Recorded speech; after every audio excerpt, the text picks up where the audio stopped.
Hey guys, my name is Maysam, and in this session we are going to talk about Java. In order to write and run code in Java language, you probably need an IDE. IDE stands for Integrated Development Environment, and basically it's a program that will help programmers to code faster and much more efficient. There are a lot of IDEs out there that you can use to write and run your Java programs, but the one that we are going to use is IntelliJ.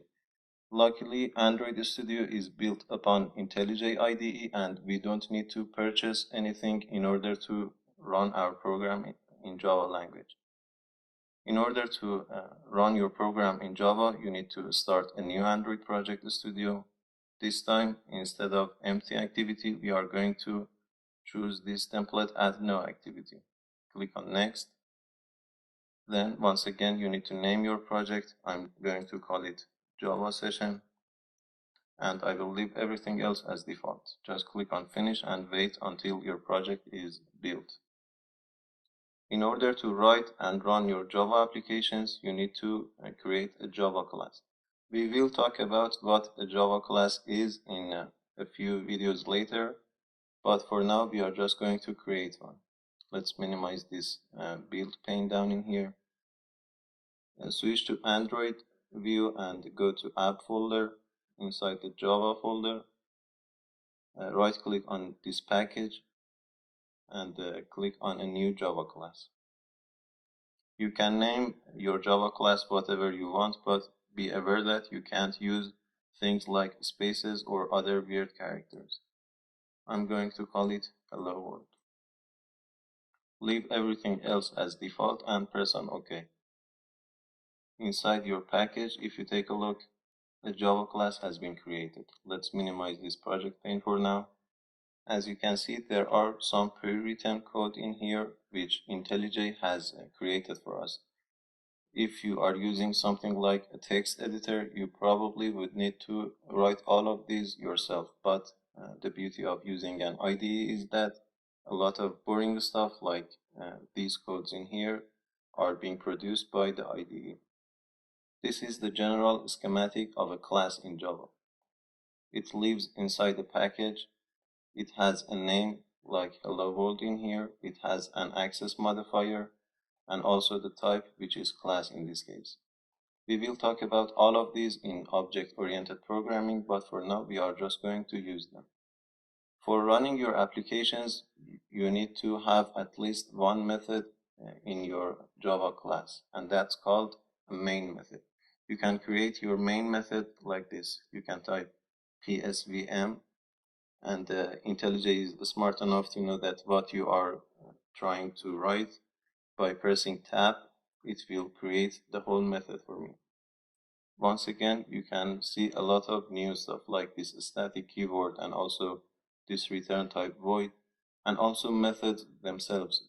We will talk about all of them in a few videos later, but for now we just need to know that in order to run our application, we need a class, a Java class that has at least one method called main. And if you take a look at this green triangle, it means that your code will start running from here, from this point. To make sure that our Java code is going to run, I'm going to print something in the console. In order to print something into your console, you simply can type SOUT and once again press tab and let the IntelliJ to create this line of code for you.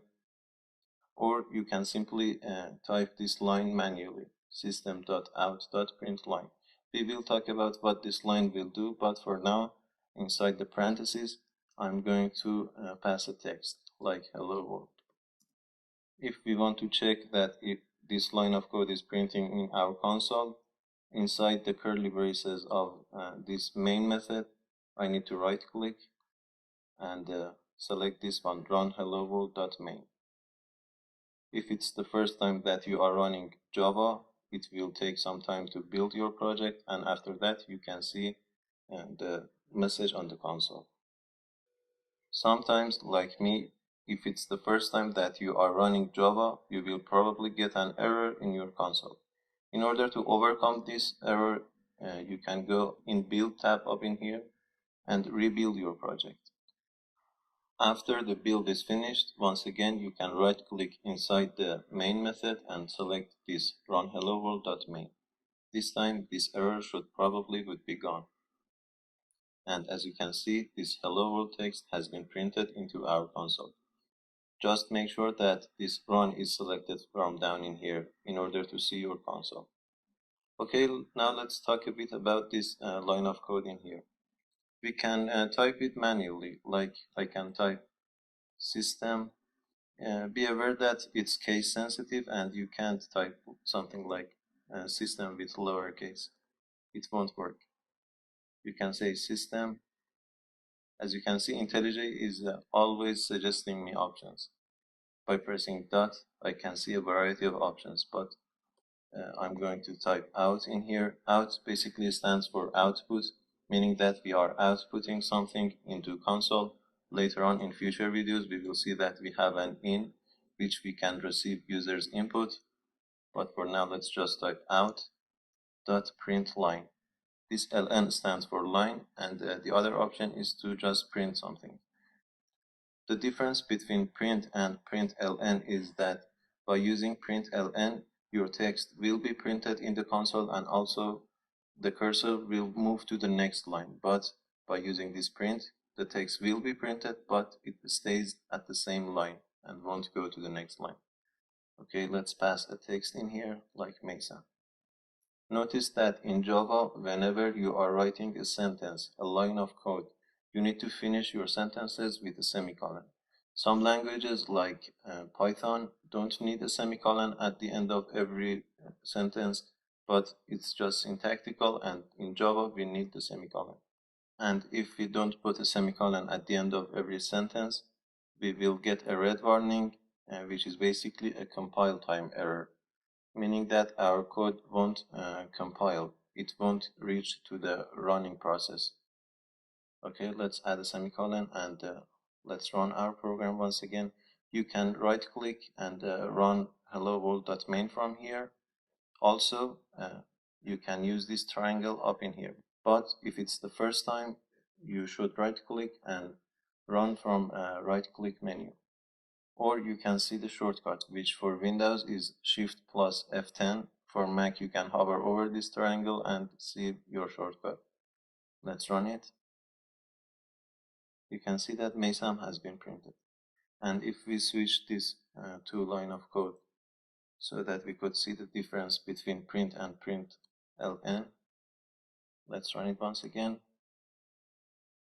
We can see that the first text has been printed but never goes to the next line. It stays at the same line and will execute whatever line comes after it. Also, it's a good thing to say that code in Java will be executed line after line. Okay, enough about this print sentence in here. Let's talk about variables in Java. I can comment these two lines of code and these two won't be executed. You can comment every line of code or everything you want by adding two slashes at the beginning of that line. Basically, the use of comment is for the programmer to make some notes for himself or maybe some coworker to know that what the code is doing, but you can add it and your code won't be executed. Let's run it and see it for ourselves. You can see that nothing has been printed into the console. You can save simple data inside a variable. In some languages like Python and JavaScript, you don't need to define the type of data that you are saving, like a number or maybe a character. You don't need to define the type of your variable, but in Java, it's syntactical to define the type. I can define a variable by saying, for example, int. Int stands for integer, which is a number. Int number, let's call it, we can name it whatever we want, is equal to, for example, 1. Once again, we need to finish our sentence with a semicolon.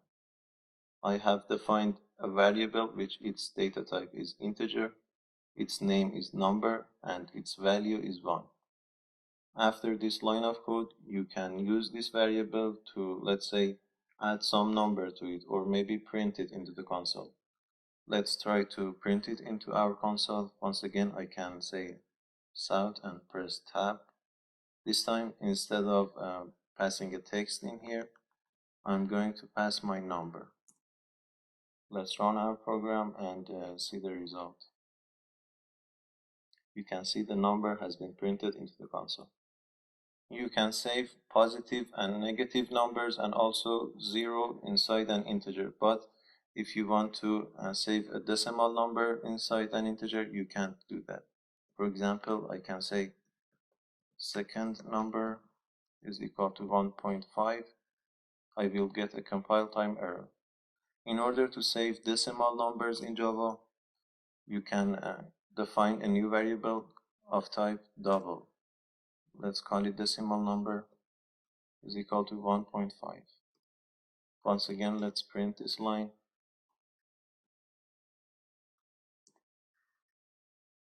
You can see that 1.5 has been printed.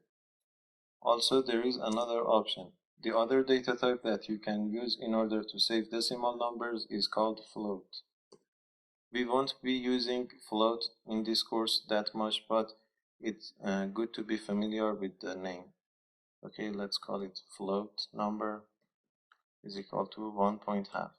Of course, if I put a semicolon, I will get some compile time error, and that's because every decimal number in Java by default is a double, and if you want to use float, you need to cast that number to float. You can cast your decimal number into a float by adding a pair of parentheses before that number and type float inside the parentheses. By casting, I mean that we are telling the Java compiler that this is going to be a float number and not a double number. The difference between float and double is that you can save larger numbers inside a double, and basically it will occupy more memory RAM in your device. We won't be using that much of float, but it's good to see it. The other data type that I'm going to introduce is a character. You can define a character by typing char. Let's call it character is equal to. This time you can't put just a character. You need to put it inside a single quotation, like this. Once again, finish our sentence with a semicolon. And if we want to print our character, we can use that sound. Let's run our program. You can see that our character has been printed. Inside this single quotation, you only can put one character, but also you can put something like copyright Unicode. For example, in here I can say \U00A9. This seems a little bit weird, but if we run our program right now, we will get the copyright symbol in our console. You can search for Unicode value of every symbol that you want, like copyright and register symbol in the internet by searching something like the Unicode for copyright symbol, something like that. I'm just going to put C once again in here. But what if we want to store a text inside a variable? Well, we can use something called a string. Notice that this time the S should be in uppercase. We can say a string, let's say text is equal to, once again, my name, Mesa. Let's print our text.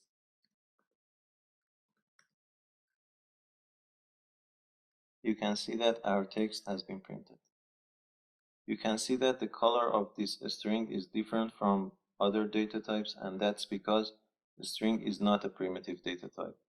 It's a class in Java. Once again, we will talk about classes in future videos, but for now, it's good to know that you can have different operations on your text by typing the name of your variable and type dot. You can see a list of options, a list of operators that you can have on your text, but more on that in future videos. The other data type that I'm going to talk about is a Boolean. We can type Boolean. Let's say our Boolean is equal to true. It's a kind of data type that you can only have true or false as its value. It's useful for checking different conditions, which we are going to talk about conditional statement in the next video, but we also can print our boolean by saying our boolean. These are the most common used data type that you use in your Java applications, but if you want to take a look at all of them, you can check the Oracle documentation, but that's really not necessary. These are all the ones that we are going to use in this course. Okay, now let's talk a little bit about arithmetic operators in Java. But before that, let's delete all of this so we won't be distracted. Once again, I'm going to define two integers. One a is equal to, let's say, 6, and another one, int b, is equal to 2. We can have different operations on these two integers. For example, we can add them together. The way that we do that is by saying a plus b. But this is not a sentence. We need to save the answer inside another integer. I can say answer is equal to a plus b. And if we print answer this time and run our application, we should see the answer, which is 8. This plus operator is one of the arithmetic operators in Java. The other one is deduction, which is minus, of course. Let's see the result of that. It has deducted b from a. Also, we have multiply, which is a star, and a slash for division. These are 4 basic operations, arithmetic operators in Java. We have others as well. For example, we have the remainder, which is this percent sign. Let's see what that does. It should print 0. It will divide 6 by 2, and it will give us the remainder of that. For example, if we had 5 in here, the result of, or the remainder of a divided by b is going to be 1. These are the most common used arithmetic data types. There are others as well. Once again, you can check all of them in Oracle documentation. But be careful about this slash, because, for example, this b becomes 0. Now we will get some errors. And that's because it's not arithmetically true. We can't divide any number by 0. You can see that we are getting an arithmetic exceptions. We will talk about exceptions in future videos in this session, but for now, be aware that you can't put 0 as the second number. But right now, if I divide a by b, which is 5 by 2, we should get 2.5, but we will get to, let's see. And that's because we are saving the answer inside an integer. If we want to get the exact value, we can change the type of this data type, this variable, to double. And of course, we need to cast it in here as well. Cast it to double. This time, if I run my application, I will get exactly 2.5. Okay, I think that's a good point to stop the video in here. In the next video, we will talk about more operators in Java, and also we will talk about conditional statements. See you in the next video.